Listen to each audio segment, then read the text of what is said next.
Okay, good evening, everybody. Welcome. We are very excited to have you out today for our class on wash pack design for market gardens. So basically getting into, the getting your produce from field to fridge. We're going to be talking with our KGD farmers, Molly and Akello. I do want to do a few housekeeping things before we get started, and I'll mention this again later. So you should have gotten an email if you registered.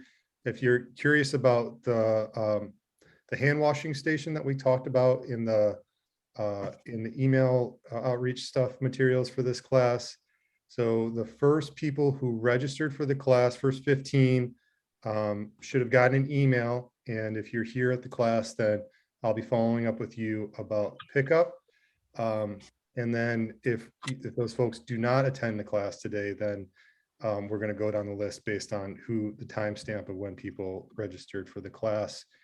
And we're going to set up a few pickup days later this week and into next week to give you some options. We'll work with you in your schedule on that.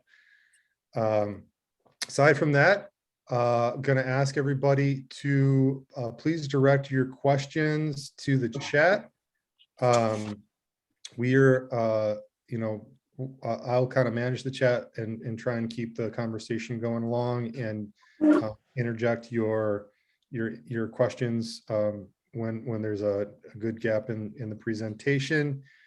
And aside from that, hopefully at the end, we'll have a little time to do some kind of open dialogue and question and answer if there's time. Super excited to have everybody here. And I think with that, I'm going to hand the mic over to Akello and Molly. All right. Thank you, Keto, for the introductions. Next slide, please. And before I begin, Keto, if you could post the poll into the chat. And also, if anybody has any questions about wash pack just off the top of their head or any questions related to that, please post them in the chat now. And we'll either get to it in the question section or we'll possibly and likely cover it during the lesson. I'm sorry, Akello, what did you want me to put in the chat? Oh, the poll, you got it. It's out. Okay. And people are answering as we speak. Right, one thing I don't know is whether or not it posted. I'll let you know when it seems like everybody's on here, but so the poll out in the field is, do you currently have a wash pack for your market garden? Yes, no, or kinda, it still needs some work. And so far it's looking like, can you see the results, or am I the only one who sees the results? Yeah, you might have to report it out. Okay, so far it's looking like 76% of the folks in the room do not have a wash pack for their market garden, and about 20% or 18%, oh, it's changing, about 17% of folks kind of have one, but it kind of needs some work. And there is only one person who has a wash pack that they are totally solid in. So Right. Excellent. All the more reason to be in the class today. It's great. Yeah, I would say so. Cool. Thank you all for participating in that. And if you have any questions, again, right off the top of your head, or if you had any burning questions coming into the class, please post those down there. We'll be taking a look at that. So, then we're on the just kind of line of things. 1 moment. All right. Getting lonely yet. No. All right, thank you. Okay, so our objectives will be to share with you our thoughts, tools, and processes to inspire and empower you developing or making improvements to your existing wash pack. Next slide, please, Molly. Well, what is a wash pack? An area in your garden it's an area regarding your garden reserved for washing, processing, and packing produce used for human consumption. Well, how do you design one? Well, as Keto said, you've all come to the right place. Developing a smart wash pack requires an understanding of your farm goals, scale, resources, and farm food safety. Let's begin with revisiting farm food safety. Molly, please. Rock and roll, people. Okay, so to frame all of this, before we even get into the parts of a wash pack or how you build one or like some of the principles around it, all things that we're going to cover later in the presentation, to frame out this whole conversation, we really need to start with farm food safety. And if you've been around the farm, you know that that's kind of my wheelhouse. So to frame our whole conversation for tonight, we're going to start here. So basically, farmers are food handlers. We are all charged with producing food for human consumption, as Akello said, which means that we are responsible for the safety of not only ourselves, but also our customers and families' food. So to that end, like with all of our work, especially work in like safe food handling, it's all about reducing the risk of foodborne illness. So we're really talking about those physical, biological, and chemical contaminants that could potentially pose a threat to the people in our lives. And if you're a market gardener, you're primarily concerned with your consumers' health. One, it sucks to get, sick off of food. And two, it also impacts your ability to continue to sell produce in the city, right? You don't want to be the one that's potentially causing harm with your produce, especially since all of us employ sustainable methods where producing food that's like, super high quality otherwise. So making sure that our wash pack systems and our harvesting systems are all designed around the concept of reducing the risk of foodborne illness. Super important. And to do that through all of this, we want to be asking ourselves, how do we promote a food safe culture on our market gardens, in our backyards, in our homes, and with people that we employ on the farm and ourselves? So you want to ask yourself or be asking yourself throughout the process of designing a wash pack, what does the process look like? How can I change it? How do I wash and pack my produce? How do I store the produce once it's packed? How often do I wash my hands and tools? And like, what are some of my hygiene practices that I use and anyone who works on my farm uses? And writing those things down is critical to make sure that you are following the same procedures every single time. So if, for example, someone else were to come onto your farm and use your wash pack, an employee or a friend or, whomever, they would be able to understand and execute your farm food safety practices easily. So if you've ever been to one of our farm food safety classes, I've talked at length about the importance of having a farm food safety plan, which is basically a collection of like a book of all of those practices that have been standardized. So SOPs, you'll hear me talk about a lot. And it could be as simple as a Post-it that says, first I wash my tools, then I wash my, my equipment, then I harvest, then everything goes in the cooler, and then I go back and wash. And then that Post-it is something that you read, your farm helpers can read, and that's technically an SOP, which is really super important. So SOPs are basically just written records of all your procedures. They should be easy to communicate and readily available. They are followed by anybody on your farm who is harvesting, washing, and packing produce. And I'm not going to kind of jump to another another class right now and take more time than this, but you'll see, and you'll all be getting a copy of this presentation in an email. So there are hyperlinks embedded here. So that right here is a link out to a SOP example that's actually from the KGD farm plan. So if you want to see an example of an SOP that's like kind of like really, really detailed, there's a hyperlink there. And there's also on this slide links out to our YouTube video of our farm food safety class that we had earlier this year in the summer, I believe. The PowerPoint presentation for that class, which goes over all the ins and outs of farm food safety and safe food harvesting, as well as a one-pager, like the shortened version of how to, you know, it's basically like a harvest, post-harvest handling, like how-to guide.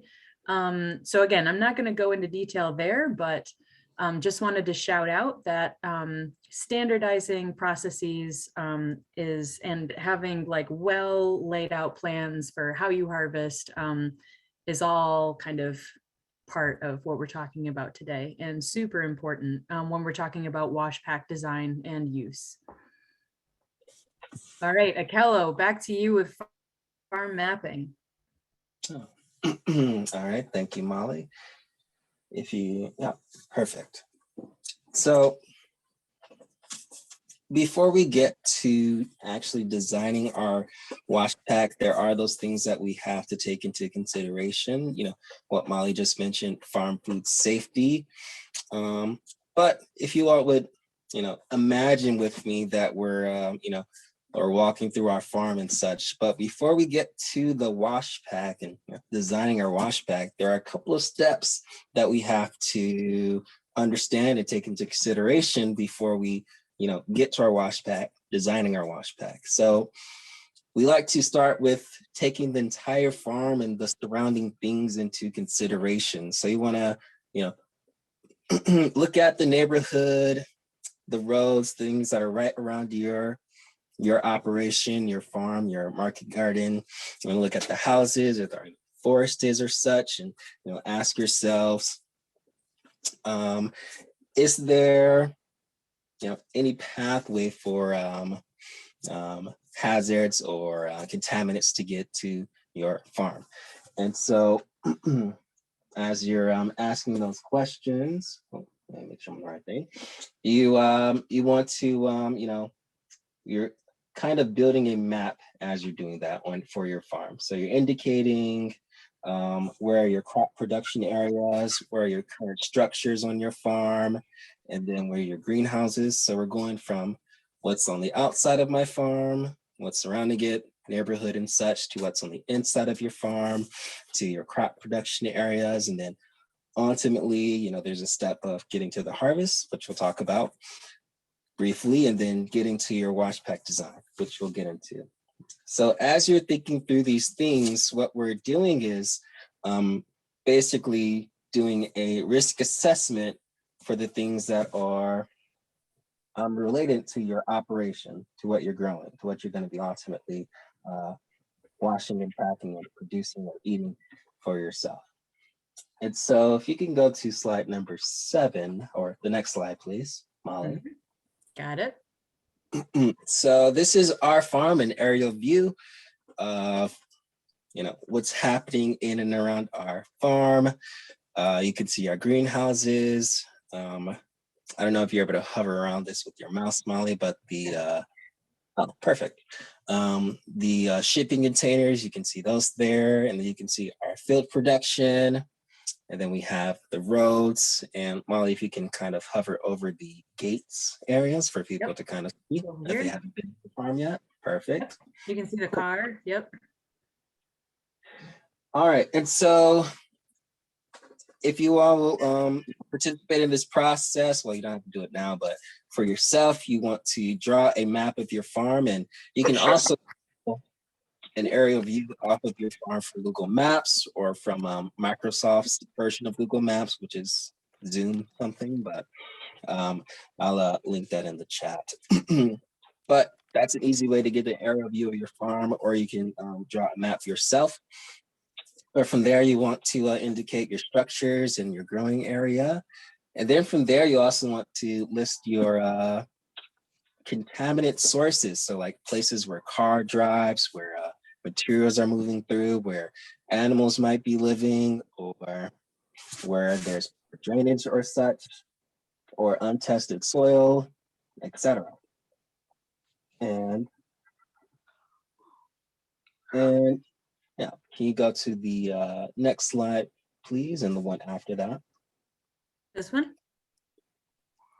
Yes, perfect. So this is kind of a a rough drawing of what your farm map might look like once you kind of lay in those paths. And so what I did here is I've drawn out the path lines from where our produce is coming and going from, where produce is coming from packed. So that's the blue line. So coming out of our cooler, which is one of those shipping containers, where our equipment is coming in and from, and where our compost is going and where our compost is. And so this is basically the steps that are taken around the farm where possible contaminants, or there might be some overlaps that happen on the farm. And so if you all can kind of see, like, where are those, high traffic areas where a lot of things are overlapping? And it's really, for us, it's right here in this area, right where the wash pack and the greenhouse is, in that spot right there. So as me and Molly are doing our farm planning, or, looking at improvements to make, this is a very important spot for, limiting contaminants or limiting traffic, since a lot of activity happens around here. And so when you all are building your wash pack space, some of you, might not have the luxury of starting with a blank slate. You might already have some structures there that you're working around, but you do want to take into consideration, what are those steps that you're making, throughout the day. If you're already harvesting something, you want to have a notepad on so that you can keep track of improvements that you will make next time, or if there are improvements that you need to make and such. Next slide, please, Molly. Mhm. Perfect. And so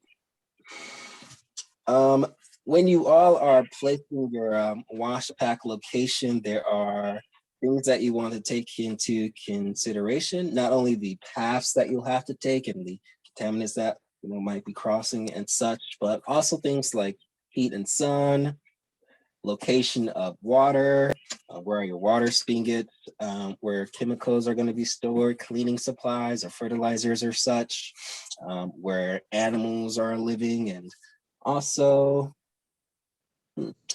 ventilation and access to the space. So access is super important. You can see where our gates are. So our wash pack is very close to where cars are coming out of. And anything to add to this slide, Molly? You want the next slide? Well, a question for you, if you want to add anything to the slide, this slide right here. If I was to add anything, I think one thing that I would highlight is the last one, time. So it's funny, even during the making of this presentation, if I can go back to one, so time is the thing that, so time means temperature changes, means, produce that's been harvested has a chance to get warm, like touch other things, sit in the sun. As soon as you harvest something, you want to basically be 100% concerned with it getting to a cool or a storage temperature as quickly as possible. And if you look at our map, so the scale is a little wonky, but if you've been to KGD Farm, you may have an idea of just how long some of these pathways are. So to get from, my only thing is that last one and where we placed our wash pack on KGD Farm, to get from over here, the production fields, either around the back or around the front of these two high tunnels, adds a fair amount of time to the post-harvest handling process. So something to consider. If I could like scramble the whole farm, you know, and rearrange it, I would have probably put the wash pack as close to the production fields as possible. And that's just that, you know, it was just that Yeah. that's a thought that, you know, we can't do anything about it. We inherited the space as, you know, kind of like it is, but there's something to consider that even like, you know, we have this like big wild wash pack situation, and there's still things that I would have changed about it to make it more efficient and cut down on harvest or post-harvest handling time. So that was just, yeah, a note, but I can't stress time enough on this list. And so if you go to the next slide. Yep. So to kind of bring the participants into our thought frame on how we got to the images that we just showed right before, what the farm currently looks like. This is what the farm looked like when we inherited it back in 2018.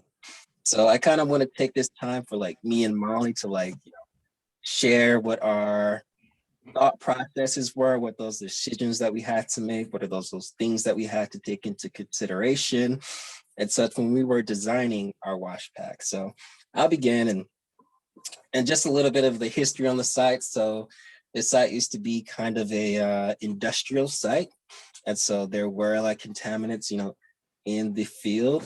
Renovations happened to certain areas of the soil. So Molly, if you can highlight the spots that are like renovated and such, or hover around that.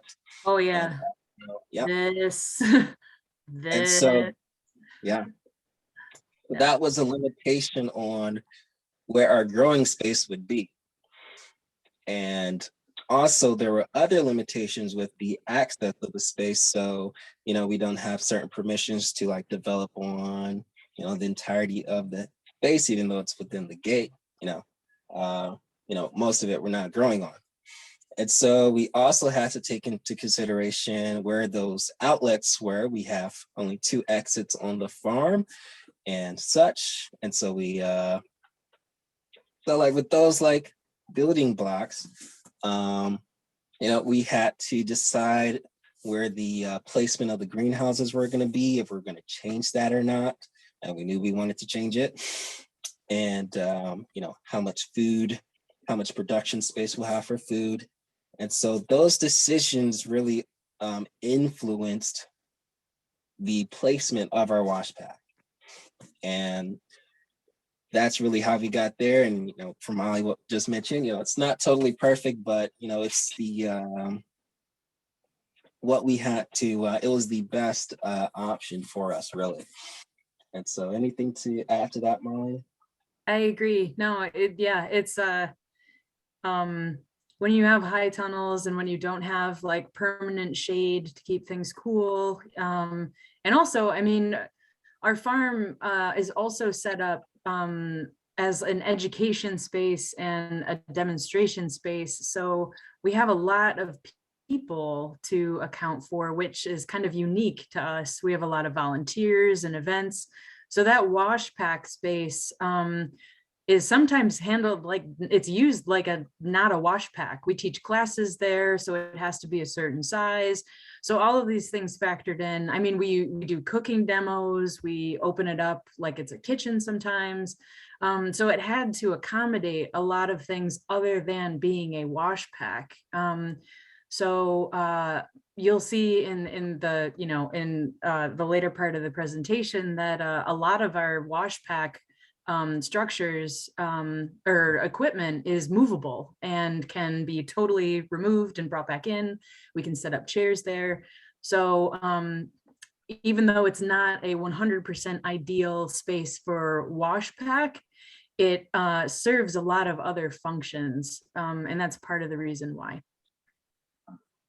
So, you know, this is really like a note on farm planning, you know, in general, where you do take into consideration, you know, not only where your fields are going to be and your farm food safety plan and also your wash pack plan, but in some cases, you know, you're doing one thing first or the other thing after. So our wash bag kind of came after. Wasn't the location of it wasn't really like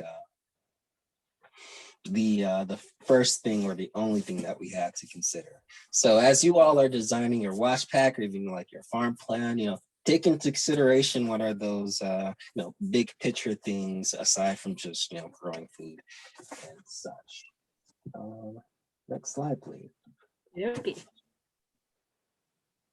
All right, so as you all are designing your wash pack, there are those things to keep in mind. So a couple of principles that we just mentioned: farm food safety, efficiency. So Molly just mentioned all the walking around that we do and the traveling that we do on farm.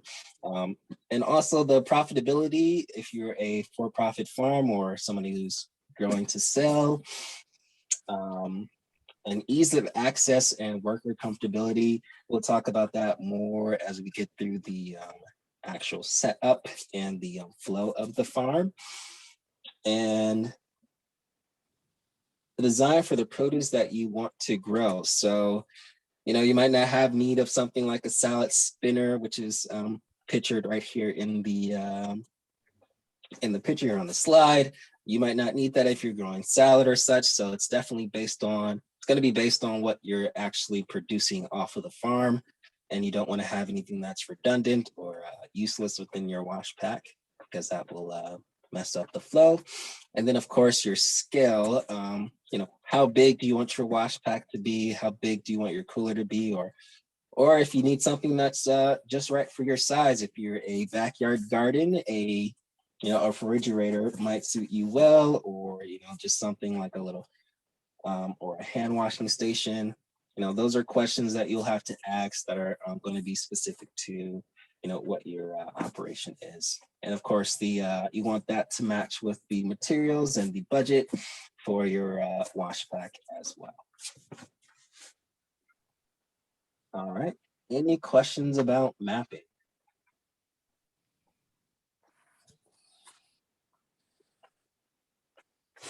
Or any questions at all? How we doing, guys? How are we doing? We're doing a check-in. I'm doing all right. Oh.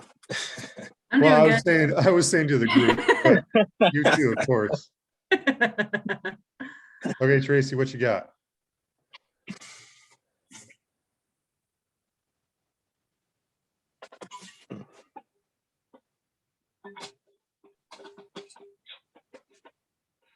You want to type it or come off mute?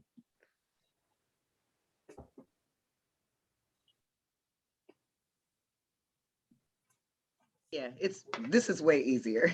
Oh yeah, hello. Yeah. Hi. All right, so I've got 3 quick questions. The first question was, we were talking about being food handlers, and I know in the city they used to have a food handler's card.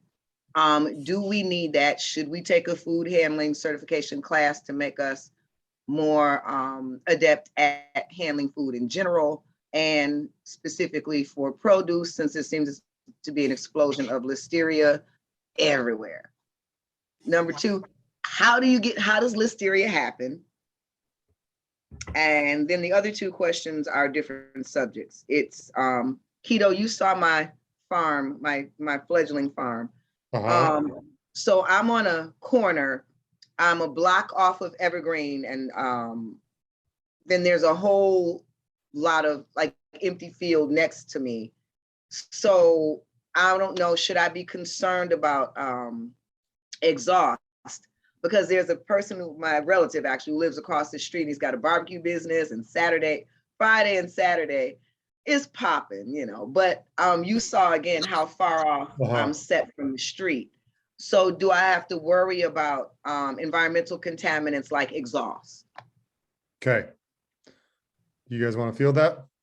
Sure. Yep, absolutely. And actually, Emily, I saw your eyes light up. So if I get any of this wrong, please let me know. Cool. Okay. So number 1, do we need some sort of card or safe handling thing in order to touch produce and sell it? The Well, I can tell you what I recommend. And actually, Emily's the one who sent this forward. It's a training that I had a couple of years ago. It's through the Produce Safety Alliance, and MSU hosts it's a grower safety, farm food safety training course. The link to register is actually at the end of this presentation, but it's a good idea if you have a market garden and you plan to sell, to have some sort of training under your belt. It's actually a certification course, and I think it's offered in Detroit. There will be details about it at the end of this presentation. Is it required? It isn't. Not anyways if you're going to be a GID grower. This is kind of a scale question, I feel like. If you were a super large farm and you wanted to sell through, sell to a grocery store, or a co-op, or to an institution like a school, or even some restaurants do require that you have GAP certification, so good agricultural practice certification, where you would actually outreach to a third-party organization that would come to your farm, review your farm food safety plan, your SOPs, your growing practices, your records, and then give you a certification that you could then take to those institutions as a sign that you are following certain food safety rules. I have a feeling that most of us are not at that scale. So even though those rules don't apply to us, KGD's stance is that everybody should have some sort of familiarity with farm food safety handling. And it's just always a good idea, because you can rep that at market if you sell through Grown in Detroit, or if you sell on your own, or if you approach a restaurant. Those types of certifications, like going to a Produce Safety Alliance training, are always an awesome thing to have in your pocket. So you can kind of head off those questions from your potential customers and say, you should buy my produce because it's amazing and I know what I'm doing and it's great. But in addition to that, here's the certification I have. I wasn't required to do it, but I'm doing it. This tells you that I know what I'm doing in terms of keeping this food safe from harvest to it coming to your institution. So there's one thing. If you are doing sampling, or you off of your market stand, or you're doing value-added products that you want to sample or test, or dinners and such, you can get what's called Serve Safe training. There are a bunch of courses that are offered. If you go to the MSU Extension website, you can get on their listserv and learn more about Serve Safe and when it's required, and how that might fit into your plan. Unfortunately, I don't really know more than that. I don't have Serve Safe certification, but I do know that those are available to growers.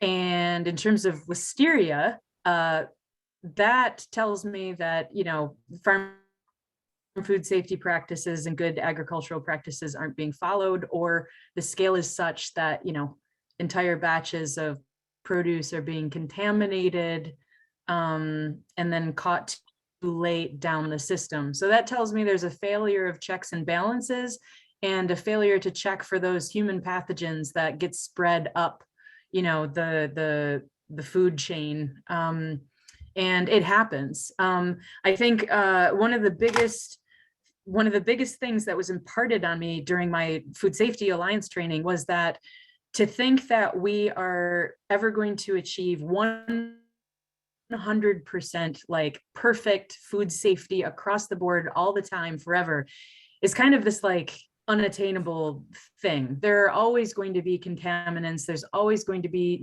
some fluke that happens, and it happens. But the most important thing we can do is to do all those steps to reduce the instances of contamination and the spread of human pathogens through our food system, and to take amazing records so that when they do happen, like in the case that something, like head lettuce goes to a grocery store and it's caught by a consumer who eats it, Having a good traceability plan, having a good plan for like recall, and having amazing notes and records is the way that we keep a potentially huge issue from exploding, right?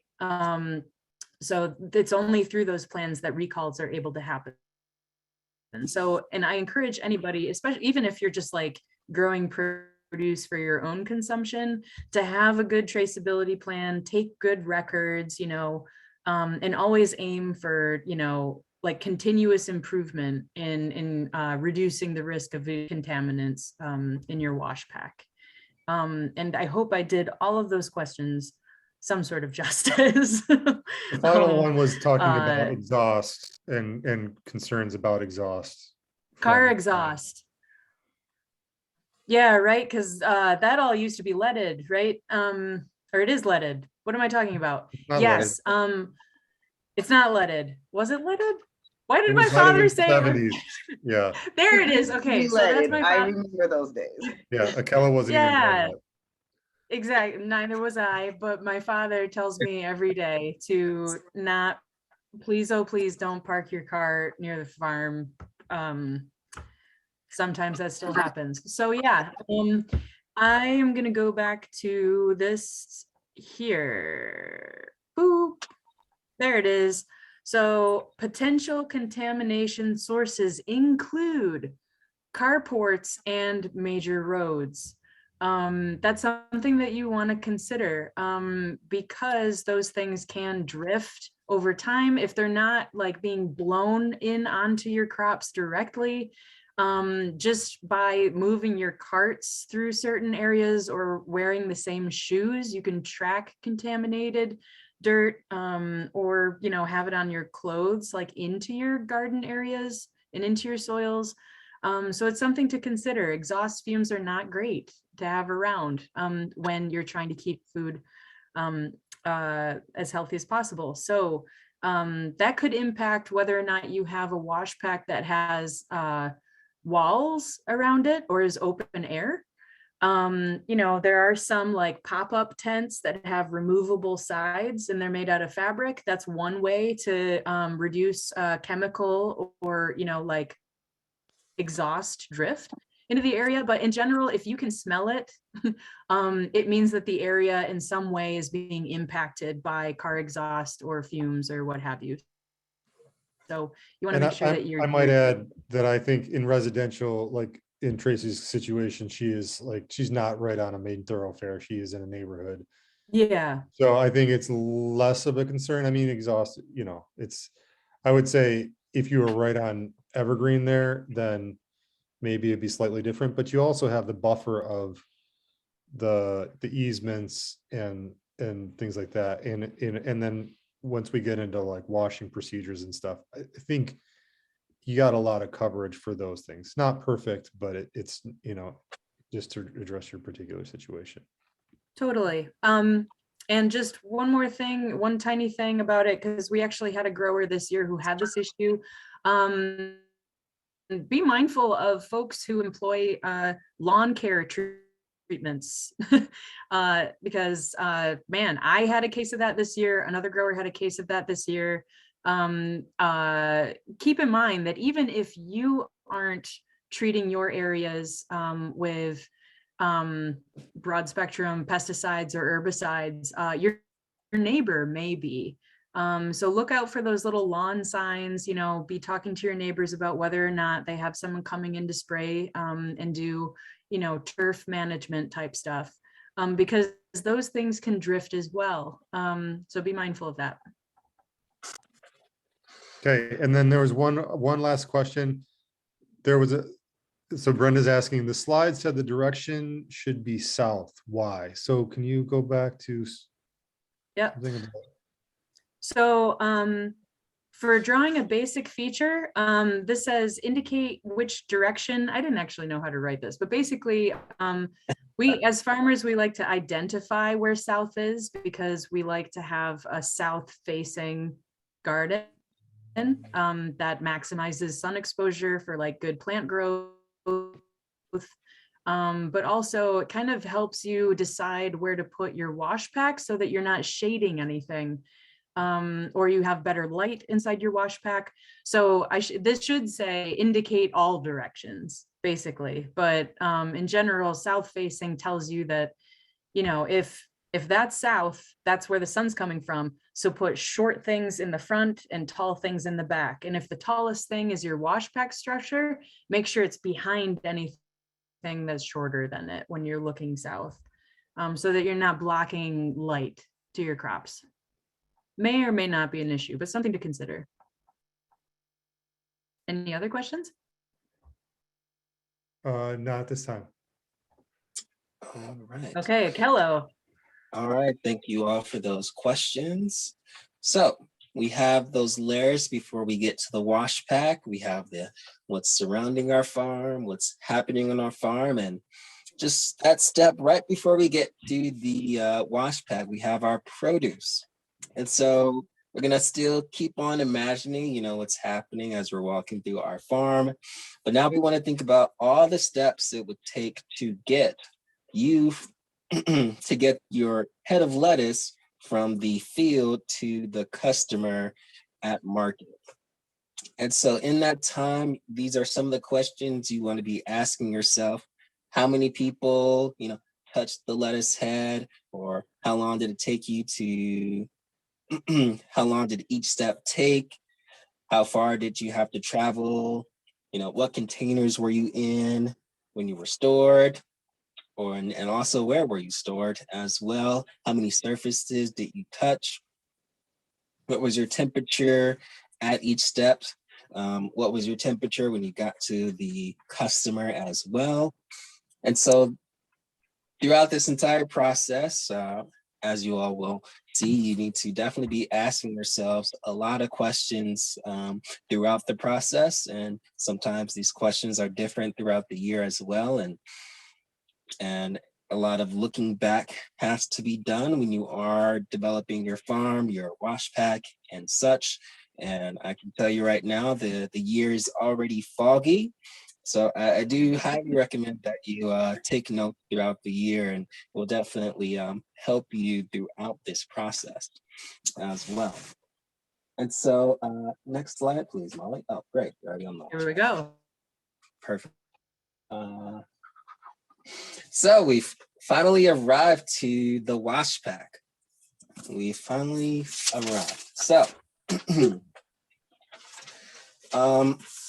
so as you have your understanding of your surroundings, your farm, your produce, and how long it would take you to, you know, get it to the customer and those steps. If you already have your wash pack location figured out, there are, you know, some things that you need to do after that.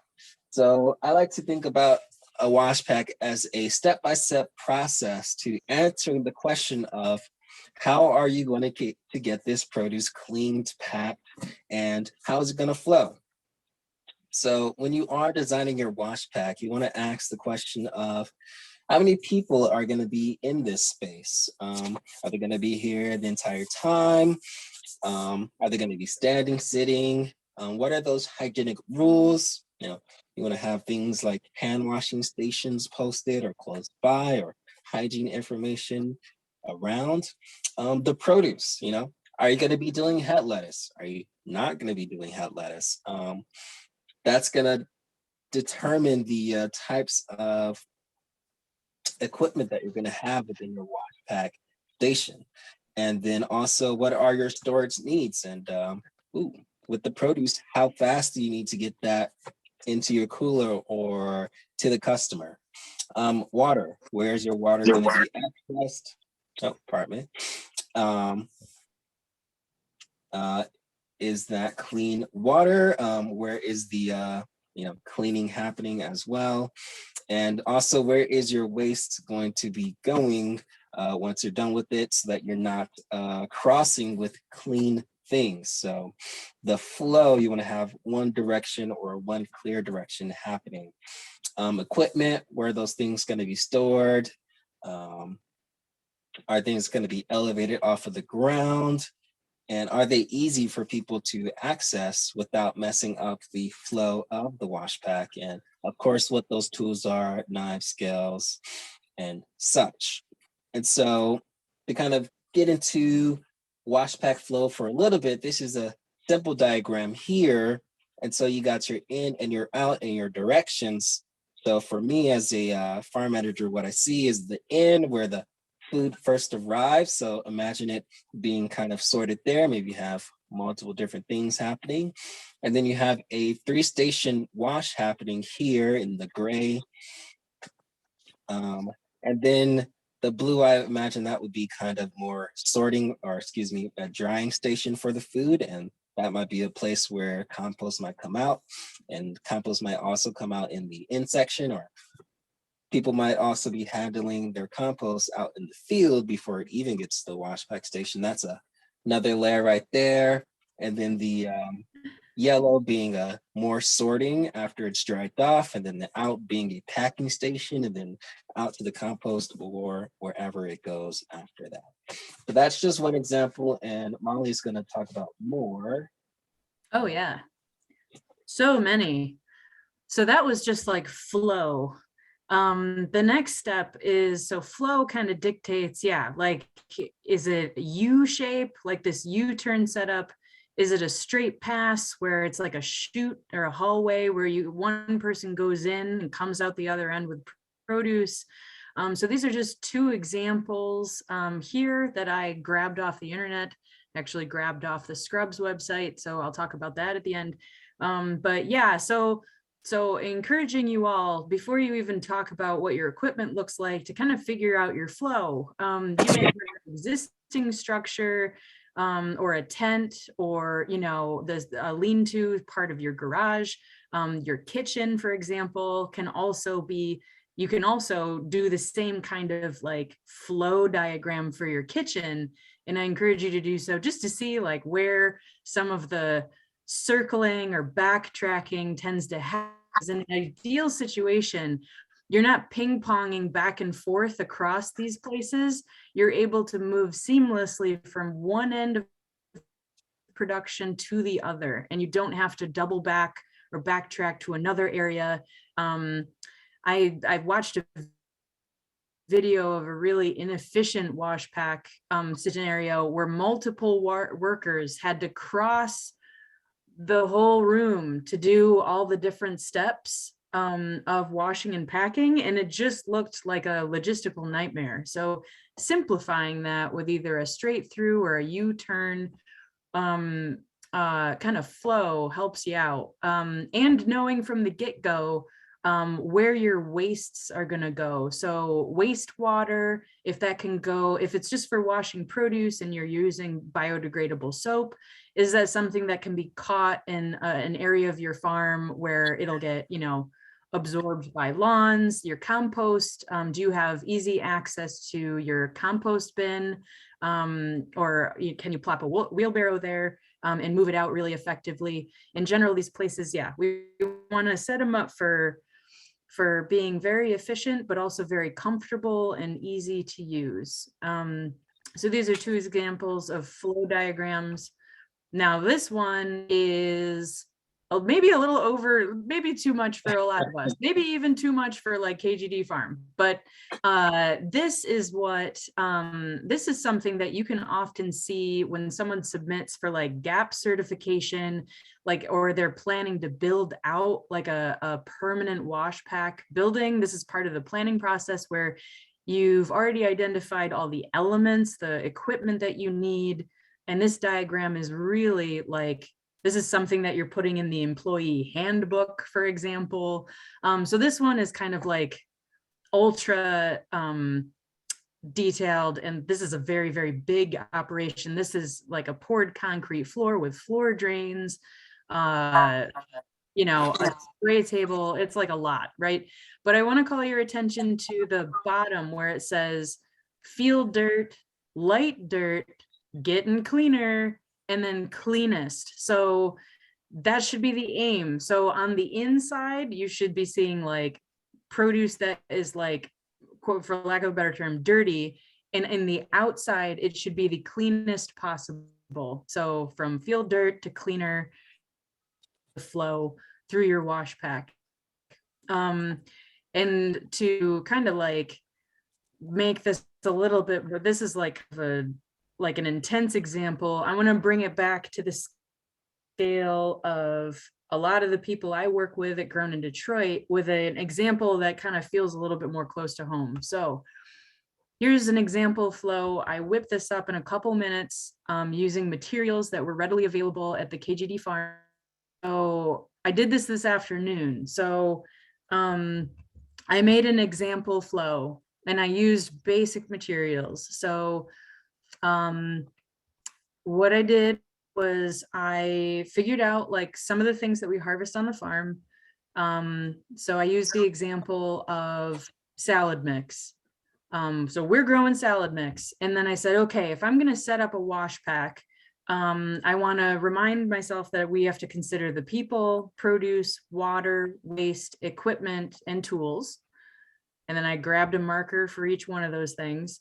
And then I just created this diagram. So in one side, out the other. So a single line kind of format. It starts with hand washing and cleaning. So you'll know I've got a separate space for hand washing and cleaning. You can see where the produce is coming in, this green line. So it bypasses hand washing, goes into wash 1 and 2. And then I want to sort it. I want an area for packing. I need to note where my water source is coming in and out. So you see water in and then waste out the other side. So I'm not standing in wastewater, right? That's something I don't want. And then a separate table for cold storage and produce leaving the space. So I was like, okay, that's what I want it to look like. That's my flow. Next step, set up a wash pack that reflects that flow. So it's 1 8-foot folding table, plastic folding table, 2 Rubbermaid bins. And what I've got is a hand washing station that I put separately on a folding chair. So you got a folding chair, my wash 1, wash 2, my water line, clean water line coming out. You can see I've got the 2 buckets underneath the table and away from produce that's being washed, but that's anything that gets gleaned out of the wash water, any produce that doesn't look good. I have a separate place to put all of that way far away from anything else that I will ultimately get sold. For a sorting table, I flipped this bread tray upside down. That totally works. It's plastic, it's easy to clean. Flip that upside down, it makes a good drying rack too. And then I have a little clean area for my packing materials, just a roll of bags, some rubber gloves, and my little that's a scale that we give to GID growers. It's a little electric scale. And then for my cold storage, I have a Coleman cooler with ice packs in it. And then the last step is you see the clipboard with an area where I can take harvest notes, and then a pen and a marker so that I can put a date. So on that cooler that says this harvest packed on this date by Molly. And that's as fancy as it really needs to be. In fact, it doesn't really have to be as fancy as this either. If I could note anything, it's that all of these materials are readily available. I can change it up if I'm not doing salad mix, and everything is really super easy to clean. So efficient, it's a height that works for me, so I'm comfortable using it. It didn't break my budget. I have basic tools that I need. And if I needed to, I could break all of this down and rebuild it in 10 minutes, something like that. So very efficient, very easy to use. Molly, can I interject for a second? Yeah. Oh, perfect timing. Yeah, that's next right. slide. Yeah. So this is perfect. This is a great, simple design. I love it. So just kind of addressing Tracy's question here in the chat. So first, just to address her question is, what are you cleaning with? Are you just cleaning with water? It's just water and elbow grease, right? Like it's not, you're not using any soaps, you're not using any vinegar. Is that Right. correct? That's correct. Yeah, for grown in Detroit purposes, we are using water. Large scale farms use like, vegetable wash, produce wash, but that doesn't seem totally necessary at all on our scale. It's something you can use, but no baking soda, no vinegar. It's just water. I do let the hose run for a minute. So that yellow hose is coming out of a city hydrant. It's municipal water supply. So it's clean water that's been treated by the city of Detroit. And because it's a 100-foot hose, I let it run for a little while, which is a little bit wasteful. Like for example, today when I was setting this up, I watered the native plants that Akello asked me to water first. And then that cleared all the standing water out of my hose. And then I filled bins to do some watering or some washing of produce. So that might be a consideration. And we breezed over it really quick earlier on, but in an earlier slide, you want to make sure that you are not using water from a catchment, either a rain barrel, or some of you may have gotten one of Keto's water stations. So water stations, you want to make sure you're not using catchment water for washing produce. It's a potential contamination source. It's good for watering your plants. Absolutely. That's what they're there for. But in terms of washing produce, you do not want to use that water. Make sure that it's coming out of a city. Great. And then I guess as a just related question, can you like so that then the vector for problems or contamination is essentially dirt. I mean, Us. Yeah, and us. Yep. right. Yep. The potential vectors for disease, chemical contamination, so gasoline on your gloves, using, like your gardening gloves, and then using them, when you're washing produce. Pests like rodents, bird droppings, we just talk a lot about poop, poop and produce in the field and how to avoid it. There's a lot of that in the Produce Safety Alliance training. And then, human pathogens. So we say, if you're sick, don't pick. If you have a runny nose, even the best person who's like, I will never, like wipe my nose on my sleeve while I'm going, is probably going to do that, or touch your face if you're sick and then touch produce. So if you're sick, don't pick. Clean water. And make sure that, and Akello's going to talk about this at the end, but make sure you're cleaning, not just after you harvest, but before harvest and even during harvest. All your surfaces and everything involved, anything that could come in contact with food, including tools and equipment and yourself. But yeah, in general, it's like someone who's sick is harvesting, or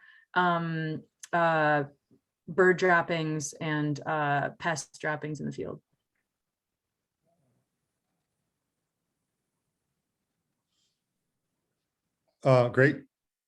Great, thank you. Cool. There's one more question. What is the problem with washing with vinegar? I don't think there is a problem with washing with vinegar. I think it's just an added step. And also, unless you're really good at doing it, things end up tasting like vinegar. Yeah. I think it's an unnecessary step if you're following all the other rules. Do that for yourself, absolutely, but there have been times where people have brought produce to grown in Detroit growers have brought produce and it has smelled like vinegar. So even though you were trying to be super safe with it, it's something that is not going to sell. It kind of like defeats the purpose almost a little bit. And then final question, unless somebody else, what I see here is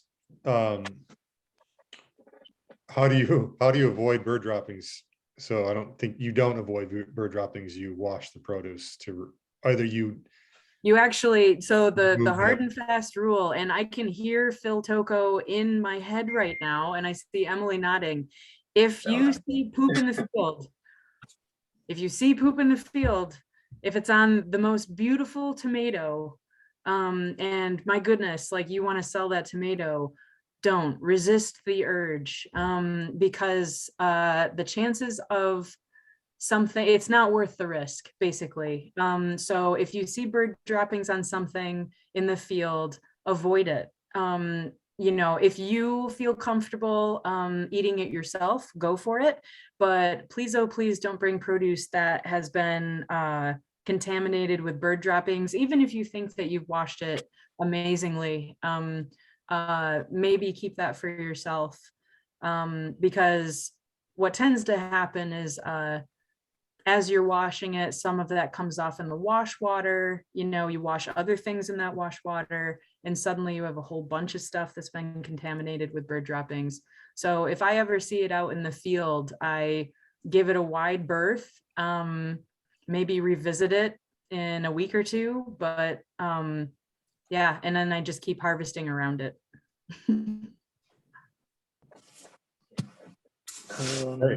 Great. Cool. These are great questions. Should we keep going? Yep. Keto, it's you. What's that? Your slide, Keto. Oh, down.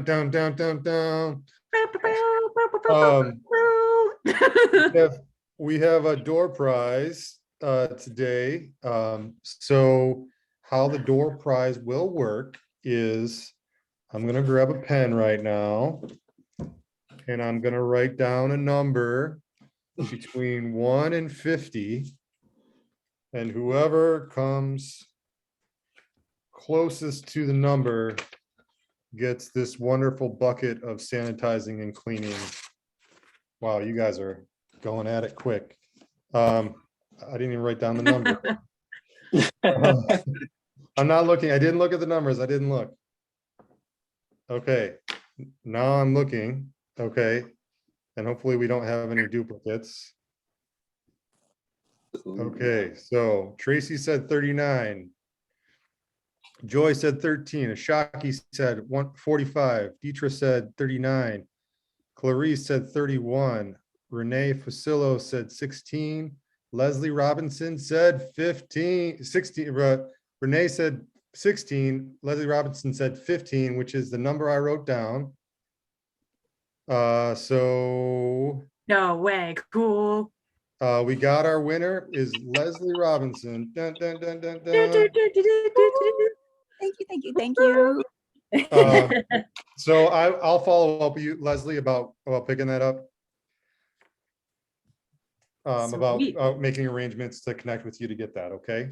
Cool. Thank you. And it does include a Victorinox harvest knife, fresh out of the mail. Compliments of this package, compliments of Emily Hale in the Blue Water Conservation District. Thank you so much. I'm jealous. Those scrub brushes are excellent, top notch.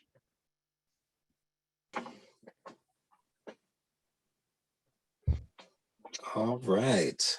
Thank you all for the questions. So continuing on. So we have our kind of our basic wash pack design and some examples. Now it's time to start figuring out what materials we want to go inside of our wash pack, what structures we're going to be looking towards getting or building out and such.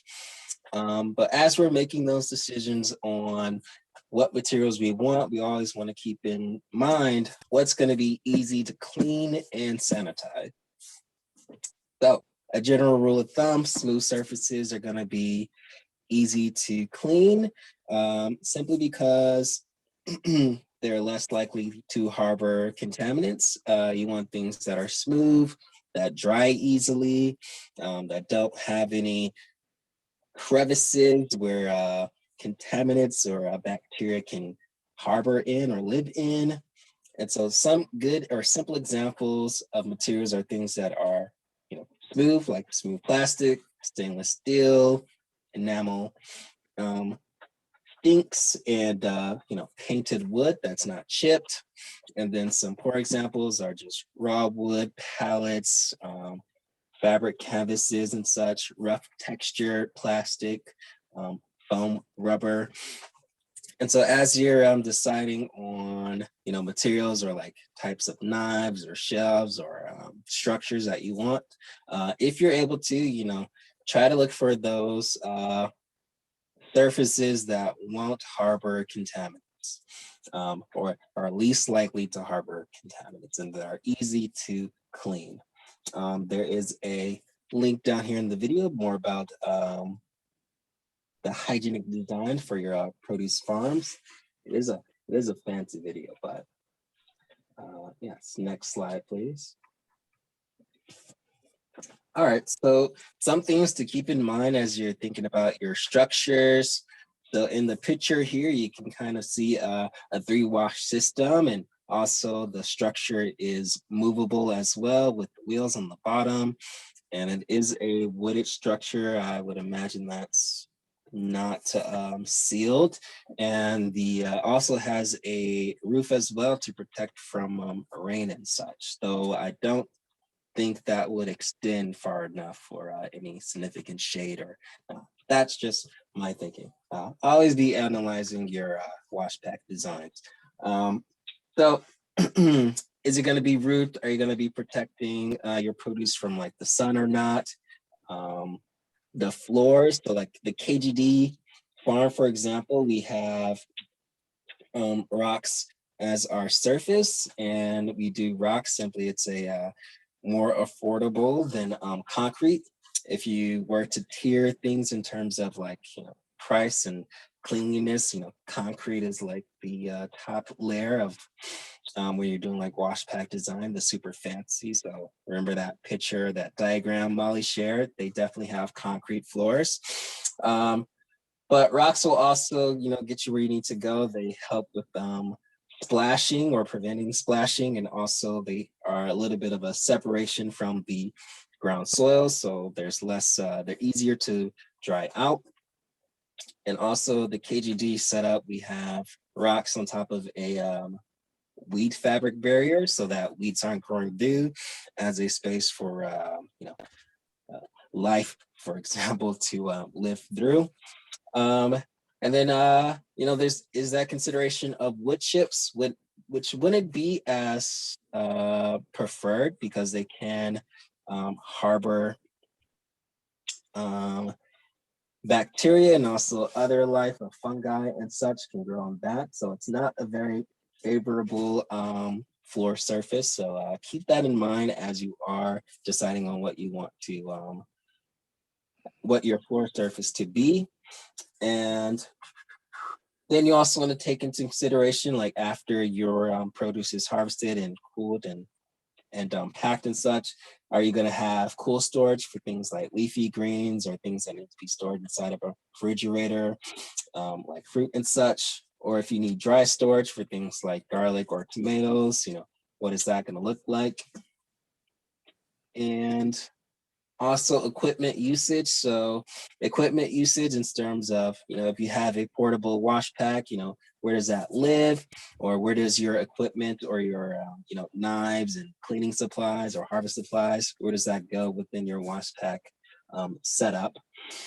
And winter use. So it's nice to have a portable structure, especially if you're not harvesting during this time of the year. So you do want to take into consideration portability, the setup that Molly just created, something that's easily broken down and also set up and also affordable as well. So if you want that flexibility, or if you need that flexibility, take into consideration, what are you washing, during the different seasons of the year. And also elevation is something that's super important. So I mentioned things like splashing and such. You want to have your, you never want to have your produce on the ground. And you also want to realize that, something has to touch the ground. So you need that layer of separation from your structures, from your produce to the containers that they're on. And you want to be mindful of things that you put on the ground. And you want to make sure that they have a certain spot where they go instead of, right on the rocks or right on the concrete as well, or the wood chips, if that's what you have. And if you are having your wash pack inside, you do want to take into consideration the airflow and drainage, also outside as well. So like some concrete structures have like drain towels, specifically for, drainage to go through. Rocks and wood, drainage is just right inside of the drain or right inside into the ground. And airflow is a consideration, something you need to take into consideration if you're doing that inside. All right. Next slide, please. And so these are just some examples of wash pack setups. This wash pack, if you're looking at the flow, produce is coming out of the farm and then straight into the wash pack area. There's a shaded spot for produce to be handled. So it's a little bit more preferable for workers to work under and better for the produce. From this picture, I don't see where the storage set is. So I would assume that the produce is just going straight off of the farm. And they also have benches here and such. The floor, I would say, looks like it's some concrete down there and such, but they might have an issue of standing water in that area at this wash pack if I were to point out any improvements to be made. And I also have a question about water access as well. But yeah, next slide, please. All right, so I talked a little bit about what the KGD setup is. So you can see Molly in this picture right here. So at the KGD farm, we have a roof, which is basically just the shade cloth. We have gravel floors for drainage, movable tables. Our tables are wooden with a metal, what is that called? Metal grid for drying out produce. You can see it in the picture right there. And we have, and we also have folding tables for drying and also, well, not drying, excuse me, for processing, for packing and weighing and such. And then we have a shipping container for a cooler and also one for tools right next to it and such. And we also have later in the program, we have a picture of our flow of the of our wash pack wash pack, and we can talk about some improvements that we want to make there and also pick that up for you all live. So next picture. Oh, perfect. So this is just our wash pack kind of after a harvest. You can kind of see some stuff are laid around and whatnot. But if I were to come through and just look at some of the improvements that we can make here now, and if you want to hop in as well, Molly, you can kind of see in the back some of the bins and such are, touching the ground surface. But one thing that we are doing good, on the side there, we have some bins that are on the tabletops that are kind of flipped over for drying and such. Our tables are looking pretty clean. Another area for improvement is well, you all can't see this, you just know it off the farm. We do have that layer of weed fabric and rocks on top, but life does persist. So we do have some grasses that are that are growing in our areas where we normally water and rinse food at. And then, just an improvement is just the wooden tables. These are probably past their lifetime, so they might need to be replaced. They definitely look their age. Anything you pick apart, Molly? So many things. I feel like we're really airing our dirty laundry here. So yeah, this is like, I don't remember what was going on that it looked like this, but yeah, this is what it looks like when a space gets used for many purposes. I think this was right after the shade cloth went flying loose, which is a bit of an issue when you have a shade cloth instead of like a permanent roof. I mean, this shade cloth I got on Amazon for us, it was $70. It totally keeps the sun off your back and off produce. I can send a link up to anyone interested. They come in a million shapes and sizes. So it was a cheap way to get the sun off of us and off the wash pack area. However, on a windy day, that thing takes off like a sail. So pros and cons there. Yeah, I'll reflect the weedy issues. You know, those are all places where bugs can live, you know, like if we did have, knock on wood, rodent issues, like having weeds down here provides them with a nice amount of shade, right? Another reason why you want to get things off the ground is so that you don't end up harboring pests and creating nice spaces for them. Yeah, and I agree with you that the tables definitely need an update. Another thing I'll note is that we have tables at 2 heights, and only one of them is comfortable for my back. So sizing your wash pack, and this is kind of like an average, like these tables are too short, these tables are too tall. There's a table size in the middle that's probably just right, and we haven't kind of hit that mark yet. But so a couple things, it's hard to see, but we do have some stainless steel tables that are amazing. They are expensive, but they last forever. You can often get them at auctions, like Michigan auctions, for cheaper than, you know, their original sticker price. Easy to clean. They don't harbor pathogens. You can do a tap dance on them, but don't. And they're great. Super solid. You'll have them forever. But One yeah, thing I I want say to forgive our add, mess. Yeah.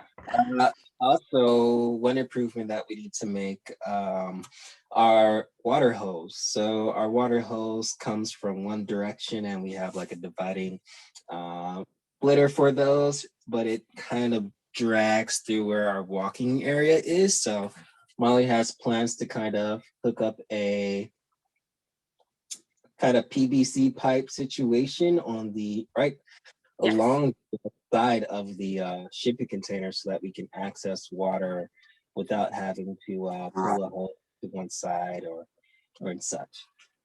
Absolutely. Yeah. So that's the wash pack. That's a little. I'm sure we'll be doing more of that during the off season and stuff. But next slide, please. Yep. So, kind of getting back into the structures. Sorry, real quick question before we move on. Yeah. Sorry. Can we go back to that slide for a second? Oh, yep. There's a question about what is the budget for like a setup like this? I mean, this is kind of, I mean, I think technically this is just kind of a hodgepodge. Yeah. True. But I guess, Deetra, if you could, you know, elaborate on what you're particularly wanting to know about costing on, or I don't know if that makes sense, but you know, like just, I mean, just looking at this for the folding tables, you know, those are like $50 or something. And then what else are you curious about? I guess if you could elaborate in the chat, or if you want to jump, you know, jump off mute for a second, or we can talk offline if that helps. That's better. So,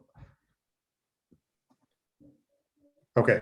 Well, all right, Deetra, if you can hear me, just we'll follow up later. Okay. And then one other thing I just wanted to mention, just as a note, like you were talking about height of the tables, and even with that DIY setup that you had earlier, that you gave an example of earlier, Oh, yeah. you could do a quick, make some kind of stand for the legs of the table to the correct height. And that's a pretty easy, DIY using a folding tables and getting them so you're not hurting your back. Oh, Just yeah, wanted- definitely. Just wanted to mention that. Okay, sorry, move on. Carry on. All right, thank you, Keto. Yes. So a very important part to the wash pack design is your cooler, especially if you do need a space to store your food before it goes off to the next destination, a cooler. And so what we have at the Keep Going Detroit farm is a shipping container that is, I guess I'm kind of going to the next slide a little bit, but if you could go to that one real quick, Holly. Oh, yeah. Appreciate it. What we have is basically a shipping container that is outfitted, that is insulated, and it also has electrical wires running through it for a cooler to basically a house cooler that is, I would say, hacked by this thing called a CoolBot, which is linked on the slide before it. And so this basically is a small area for that this cooler can work, and the effectiveness of that cooler is really going to be based on the ability of that cooler, and also the amount of space that you're trying to cool, and if that space, like our shipping container, if it's shaded or not. It's fighting a couple battles, but this is a small scale solution for a small scale grower. Okay, Akello, can I just clarifying question? What is that hooked up to? Is that, what kind of unit is that? What kind of unit? What kind of unit is the CoolBot connected to? The type of cooler, right? I'm sorry, just an air conditioner. Like that's just so like that's a common air conditioner. So it's not some special thing. It's just taking an air conditioner and you can override it, make it go colder than an air conditioner does with this CoolBot thing. That's what I was trying to get, just to be explicit. Correct. Yeah. So this in the top picture here to your right, you see the cooler, and it's connected, or the CoolBot, and it's connected to the cooler here. And yeah, so that's basically what it does. We have a link to it right here in the page here. A lot of farmers utilize this type of method for cost effectively cooling their food on a small scale. Yeah. All right. And then, of course, to kind of help make things work a little bit better, we also have some rules and I guess regulations that we try to abide to help make the job of the cooler easier. So like things like, keeping the door closed as much as possible, especially during like summer periods, only going in and out during the cooler periods of the day. Really dependent on the environment, the effectiveness of this type of cooler, will vary. And you don't want something like that to work really, really hard. And yeah, so next slide, please. Before you move on from cooling, could you guys discuss other options for cooling? So some other options for cooling and this is really going to be based on your scale. So something like a simple refrigerator would suffice well for somebody who has like a backyard garden or a home garden scale. And as a in between, if there's something along that line, let's see.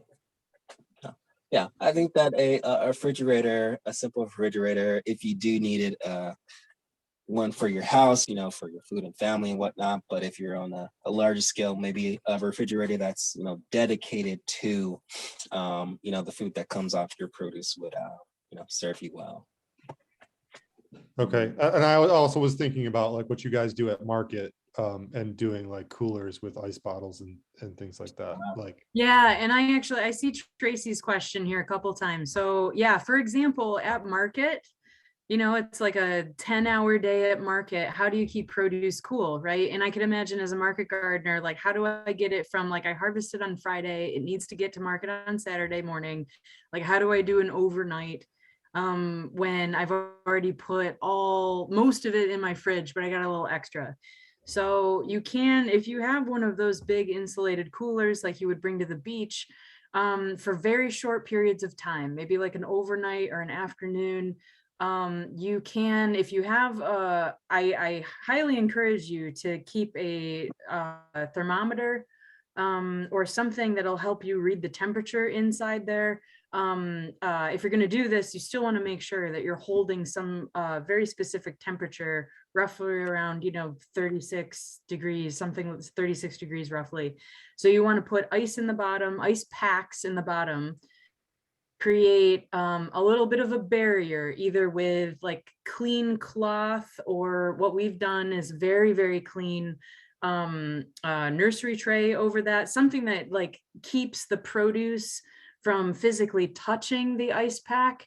If it touches the ice pack, it's going to freeze, and then as soon as you take it out of the cooler, it's going to turn into mush. So you want to make sure there's some separation there with either like a lift, like some sort of little like shelf or something under there, or cloth, and then you can put the produce in. But if you're going to do that, make sure that you're watching the temperature. You have a way of measuring the temperature to make sure that it's not getting too warm in there, and that you don't open it like a million times. Check it, close it real quick. And that's good for really, really small amounts for really short periods of time. Like I do this when I have to get produce from the farm and I'm going out for a delivery. I turn the air conditioner on my car, but I'll also pack ice into coolers to get produce to a restaurant or something like that. So for short periods of time, clean ice bottles, clean ice packs. Try to get ice packs that aren't filled with like gels or that blue stuff. Heaven forbid one of those kind of bust open while you're, transporting food. So like steer clear of like the gel. But what we have used in the past is empty bottles that have been sterilized and cleaned full of water, and then we freeze that, and that's what goes in the bottom of the coolers. And those are good for short times, super short times.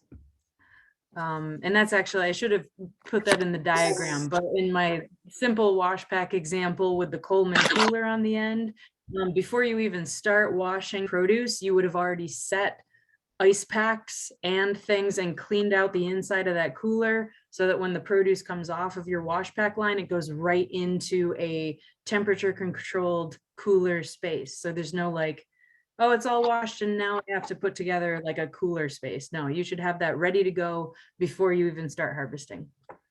Great question. All right, and yeah, Equipment. passing on equipment to you, Molly. Cool. Great segue. So for equipment, and the more I think about this, the more like equipment and tools, like it's really just kind of like those are the last two things we're going to talk about before we share some examples. It's really kind of like a size thing, but for equipment, we're really talking about the things that don't get, like they kind of get set in place.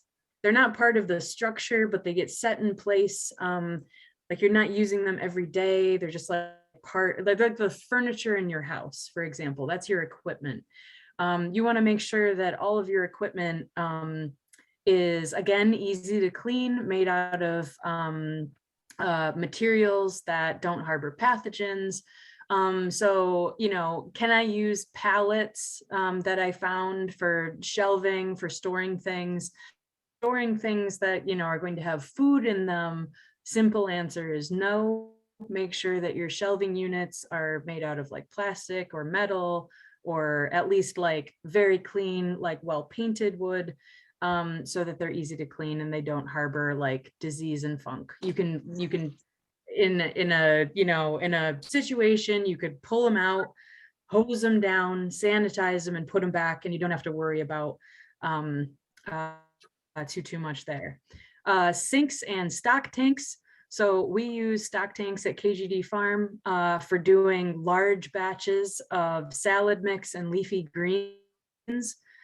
It's great having a big tank when you're processing a lot of greens, helps to shorten the time between produce coming off the field and it getting into a cool environment. So for example, when we harvest 50 pounds of collards at a time, we had to batch them, you know, 2 or 3 pounds at a time into a tiny sink, the vast majority of that produce would just be sitting there in the sun, in the heat, just, you know, starting to break down, starting to get warm, breeding potential pathogens.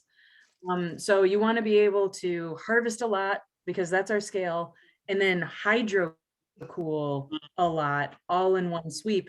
So these like 200-gallon stock tanks are kind of almost like a small farm industry standard at this point. They're expensive, but they do last forever. They're easy to clean, and they come with these fittings on the bottom for a water inlet and a water outlet. So it's one for water in and really good drainage.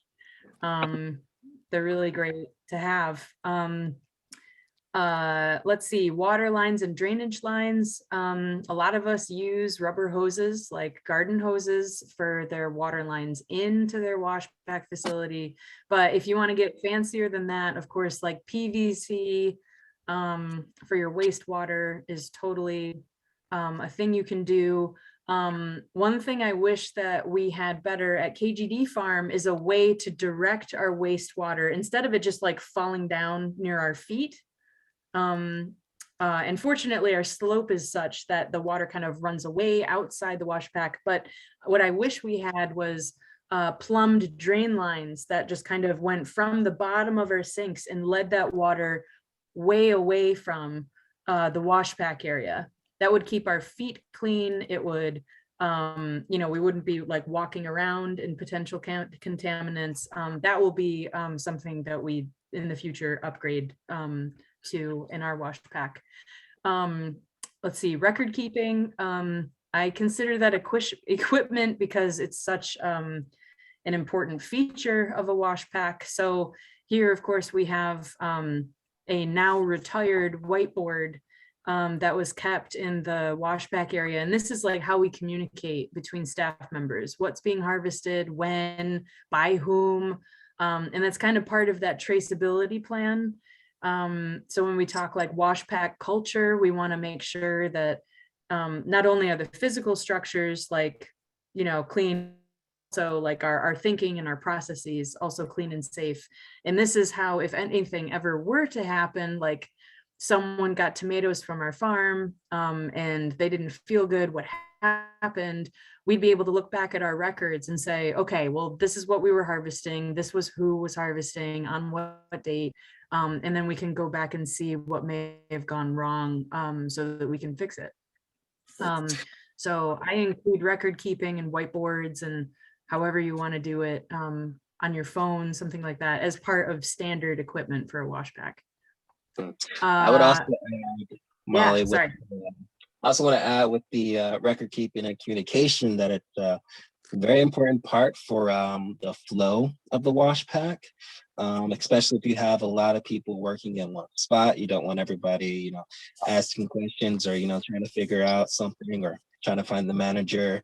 A very important part and helping keeping that flow in order in the wash pack and in the farm in general. There's a quick question. Can wastewater be recycled for irrigation? That's a great question. Mm, I'm trying to think of like a super hard rule for that. So if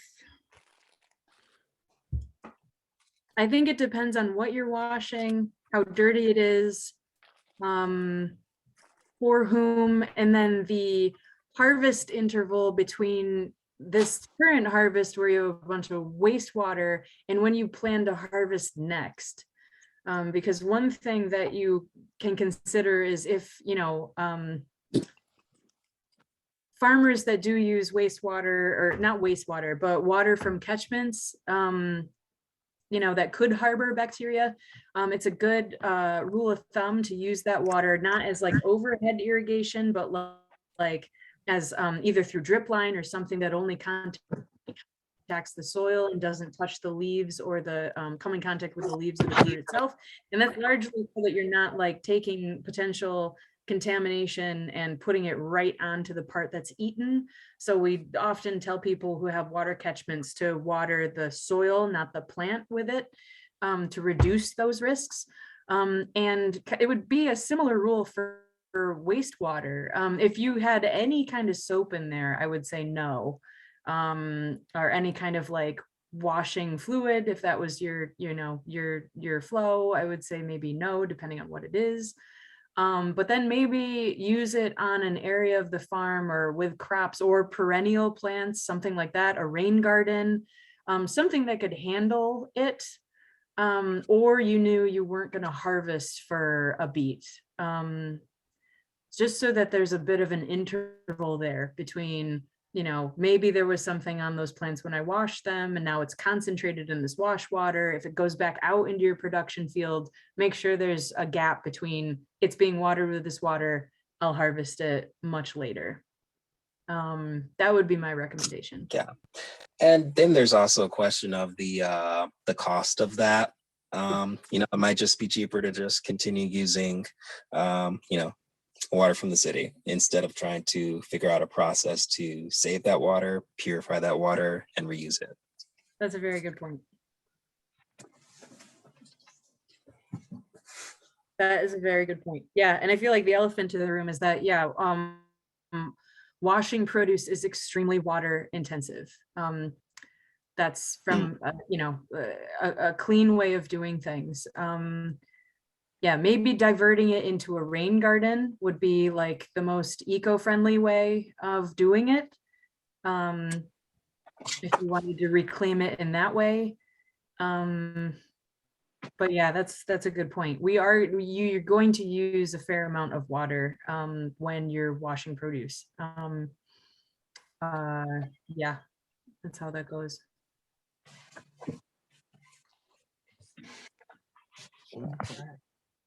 Cool.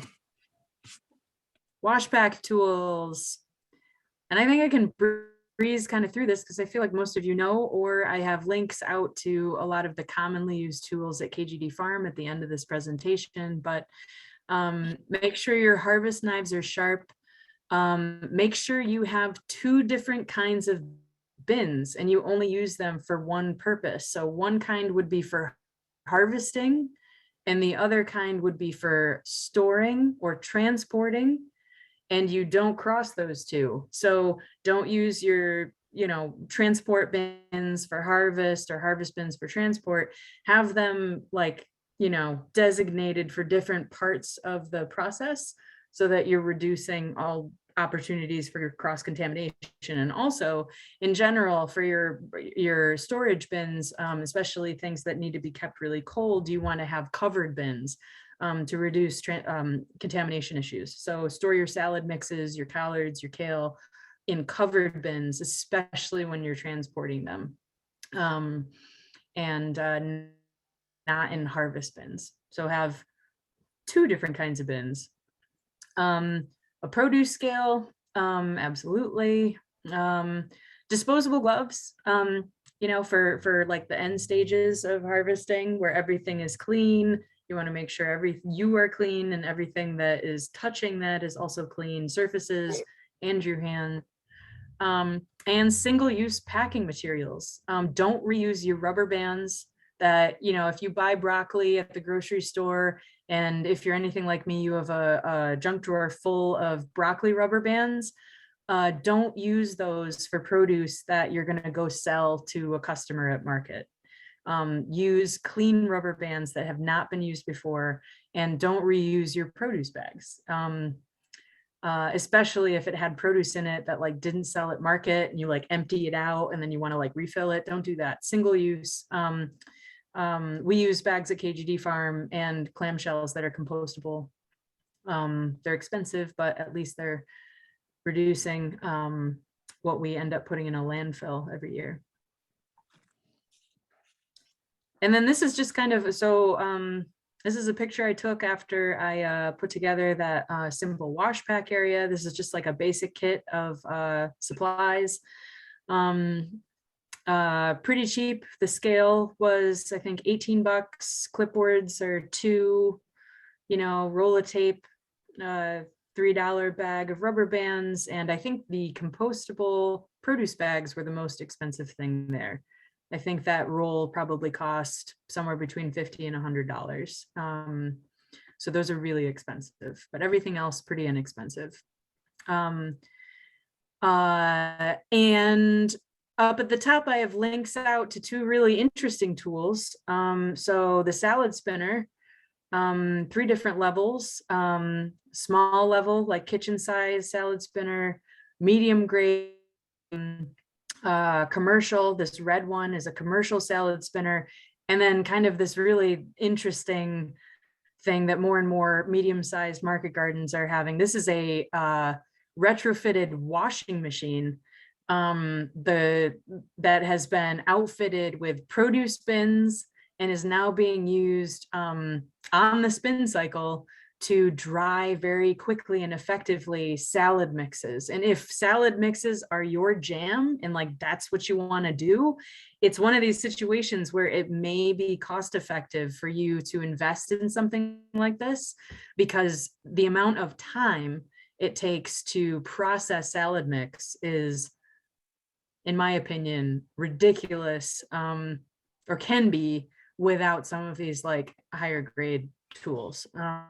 So that's one of these, like, this is a really expensive tool, but I really want to do salad mix. It may be worth the investment to do your washing, to get the piece of equipment that makes your wash pack facility that much more efficient and profitable. So that's one of those considerations. And if you want more information on, these are actually links out to both pieces of equipment used for salad mixes, specifically the salad spinner and the salad bubbler. These links have, one's a video and one is a comparison, a cost comparison guide for different salad spinners. Lots of research went into that first tab. So check it out if you want to learn more about salad spinners. Molly, could you put in the chat, could you just put the name and brand of the compostable bags? Oh, yeah. Do I have them? Yes, I have to find them, but yes, they're in my email somewhere. Yep. Okay. Okay. Hand washing station. Make sure that you have one as part of your wash pack. Think of it, so it's in our tools section, but think of it as a permanent fixture of your wash pack facility. Worker hygiene and health is extremely important. So make sure you're washing your hands all the time. And these are 2 examples of super simple ones. And 15 of you are getting a really elegantly simple, like just like elegantly simple hand washing station. Once you see it, it's just like, it's genius. So they're really easy. This one is a Gatorade cooler. This one is one of those like water totes that you can get, I think, from like Walmart, and just set it up close to, but not on your wash pack area, so that everybody uses it. And make sure, like this green bucket, make sure you have a plan for that wastewater that now includes like soap and all sorts of stuff, and a place for that to go. And also this person has a little like trash pail next to it. Perfect. And now we have a bunch of examples. I see a question from Tish. Does the hand wash water need to maintain a certain temperature? Not to my knowledge. I don't think so. As long as it's clean, and if the inside of the container is clean and the water was coming out of, you know, a faucet or a municipal supply, I think you should be okay. More about the 20 seconds.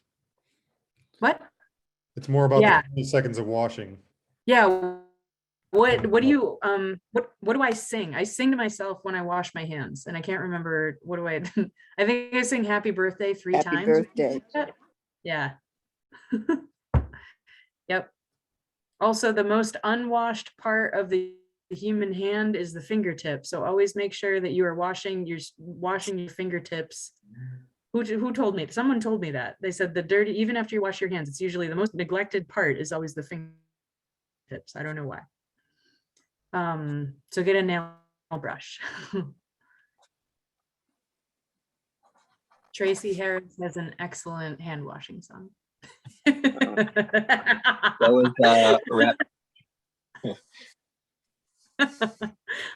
That's awesome. Okay.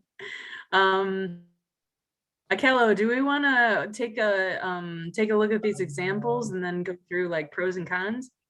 Yeah, real quickly, we might need to save some time for some questions as well. Sure. We should do a time check. It's 7:50. Oh yeah, we should do questions. I would say Yeah. maybe if you can just maybe go through them quickly and then we can come back to them if necessary. Sure. Um, Yeah. Yeah, this first picture just really DUI designs for 3 system washing stations. Pretty much. The second ones are a bit more fancier. Let me see. More 2 system washing stations here though. Yeah. I like the 2 sinks and I like the enamel and the metal sinks, but it's like that rough wood, that like untreated wood tabletop is making me cringe a little bit. Yeah, there's definitely some replacing that would need to be done after. I would say so. How about these big guys?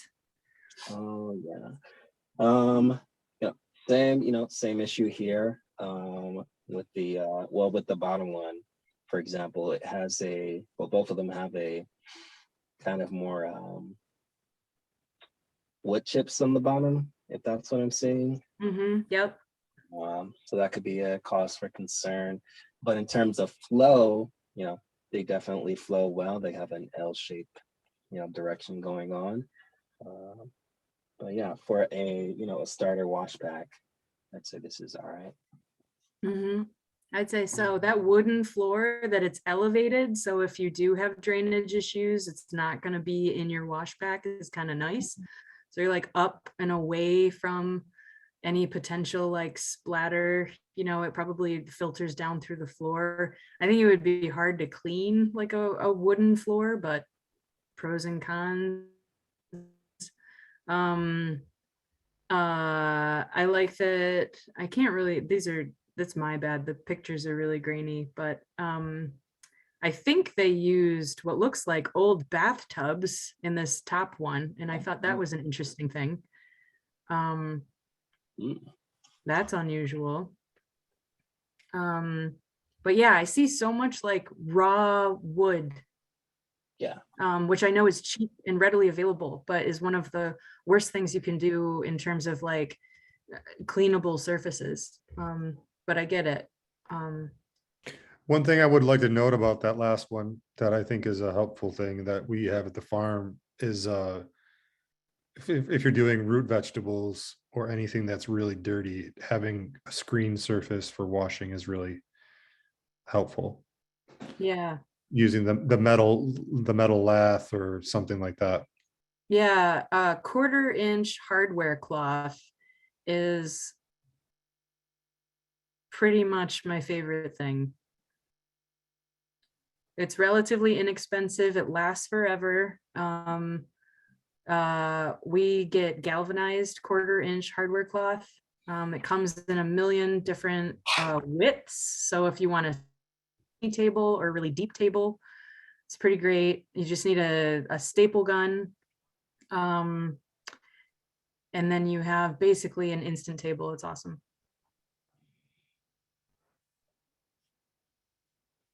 All right, with this one, it's definitely more outfitted and fancy for an operation. I would imagine that they might have some drainage towels in here, but with but those things that you have are things that you also have to clean as well. So like drainage towel needs to be checked. Also, the corners of the walls will need to be checked with a lot of, that would be like a crevice for like things to, grow in since it's dark, stays wet and such. Another thing to note, they have, if that's what I'm seeing correctly, there's water pipes or PVC pipes for water, I guess, along the top there. So like those things would need to be cleaned in as well.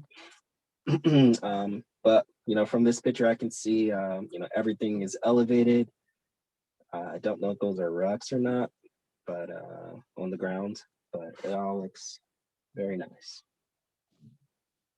Yeah, I like it. One thing I really like about, so this was built out. It's the whole area is temperature controlled.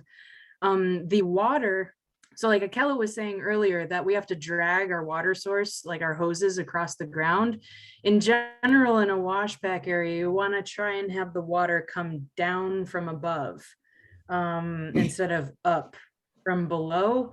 And they've run their water lines around kind of not the ceiling, but like around the off the wall. And then they have these like kind of taps that hang down over areas that need water. So there's water going directly to wherever it is needed, those stations. And so that's one, that's amazing. Two, with a concrete floor, you notice that a lot of their stuff is on wheels, which means that moving 50, 100 pounds of produce is just way easier to do. I'll bet they can actually wheel it right into their cooler storage, which is one of the doors in there, instead of having to pick it up and move it. So concrete floors are expensive and permanent, but they also sometimes make the work in a wash pack a little bit easier and more comfortable. So something to consider. Yeah. And the next one. Yep. Next one. Oh wait, what happened? Oh no. Oh. It's coming. I think it's the next one. You want me to go? Oh, hello. Nice. I mixed it in my slide, but so kind of similar to the KGD farm direction paths that I did. This is kind of like our wash pack with the directions and the flow. So the yellow line is kind of farm equipment. So like harvest knives or such, or rubber bands will be coming in and out of this direction here. The red is compost. Blue is harvested produce, which is packed and where it might go. So we have another cooler that's off to the side, and then also our exit. So it'll be leaving the farm as well. And then the green will be the path for produce and where that comes and goes. And then also our cooler is labeled here. So like those are like the pathways and all the paths that are being taken within this in this area here.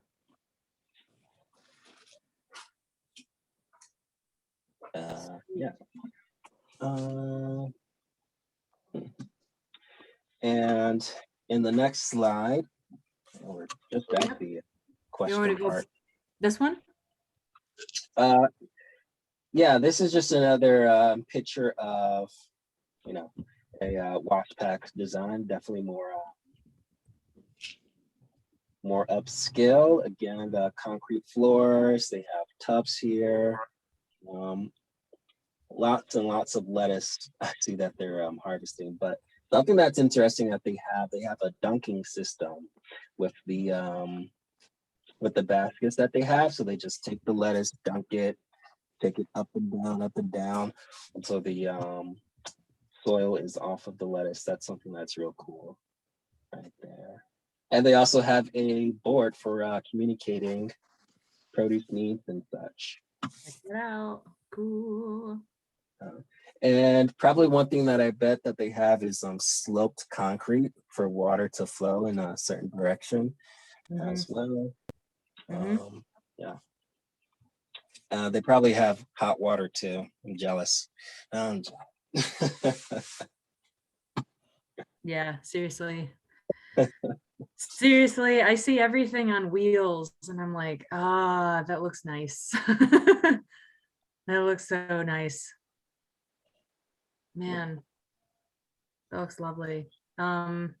Also, this wire rack that sits on top of the 3 stock tanks, that is those modular shelving systems that you can get for your closet. That's where that comes from. I've seen that a million times over, and I finally like looked it up. It's like, you know, like those closet shelving systems, you know, and you've got like the thing for things to hang off of, and then all the shoe racks and stuff, and that's all that is. Someone plucked that out of someone's closet, cleaned it, used it. I thought that was cool. I just want to do one more time check. We are right at 8 o'clock.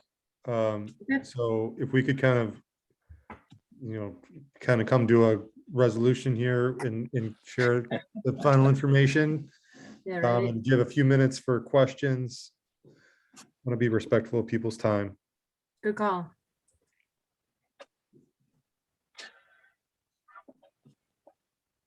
All right. And I believe just the next slides are resources. Yep. So information from the farm food safety class. There's a resource page. This is where we get a lot of our wash pack supplies, storage bins, harvest knives,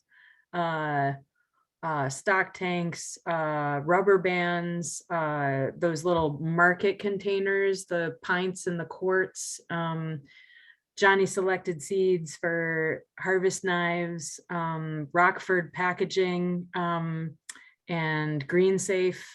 Those are places where we get things like produce bags and clam shells, paper, compostable paper cups, stuff like that.